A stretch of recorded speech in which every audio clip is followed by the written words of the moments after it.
ఈరోజు మనం I care habits ఉంటాయి కదా, వాటికి రేటింగ్ ఇద్దాం. తప్పకుండా సార్. ఐస్లో ఆయిల్ పోసి క్లీన్ చేయడం. ఐస్లో ఆయిల్ పోసి క్లీన్ చేయడం అనేది జీరో రేటింగ్ అని, అసలు మైనస్లో చెప్పొచ్చు దాన్ని. సో ఐస్లో ఆయిల్ పోసినప్పుడు ఏంటంటే ఒకటి ఇన్ఫెక్షన్స్ వచ్చే రిస్క్ ఎక్కువ ఉంటుంది. సెకండ్ ఏంటంటే బ్లరీ విజన్ వచ్చేస్తుంది. ఇదే కాకుండా మనకి ఐలో ఇక్కడ లిడ్ మార్జిన్లో అన్ని చిన్న చిన్న గ్లాండ్స్ ఉంటాయి కదా, అవన్నీ బ్లాక్ అయిపోయి టియర్ ప్రొడక్షన్ కూడా తగ్గిపోతుంది. Contact lens.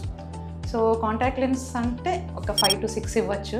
ఒకటి లాంగ్ టర్మ్ వేర్ చేసినప్పుడు ఇన్ఫెక్షన్స్, డ్రైనెస్ పెరిగే ఛాన్స్ ఎక్కువ ఉంటుంది. ప్లస్ దాన్ని మెయింటైన్ చేయడం కూడా it's not so easy. Cost wise కానీ, ప్లస్ పిల్లలు చిన్న ఏజ్లో పెట్టుకున్నప్పుడు కానీ సరిగా మెయింటైన్ చేయరు. లాంగ్ టైమ్ పెట్టేసుకున్నప్పుడు ఐ డ్యామేజ్ అయ్యే ఛాన్సెస్ ఎక్కువ ఉంటాయి.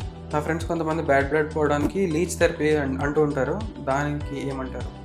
అసలు లీచ్ థెరపీ అంటే చాలామంది అనుకుంటారు బ్యాడ్ బ్లడ్ని తీసేస్తుంది అనుకుంటారు, కానీ అట్లాంటి సైంటిఫిక్గా అసలు ఏమీ ప్రూవ్ అవ్వలేదు. సో అలాంటివి అస్సలు చేయొద్దు, దానికి మైనస్. Cold eye mask.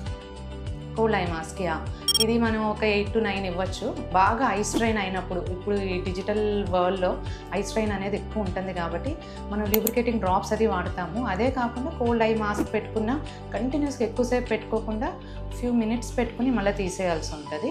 దాని బదులు ఐ మాస్క్ లేని వాళ్ళు ఏంటంటే మనం కాటన్ని కాసేపు ఫ్రిడ్జ్లో పెట్టి తర్వాత ఒక హాఫ్ అన్ అవర్ తర్వాత తీసి థిన్ లేయర్ లాగా చేసుకుని ఐస్ పైన మనం కీరా ఎలా పెట్టుకుంటాం చూడండి, అలా కాటన్ని కూడా అప్లై చేసుకోవచ్చు.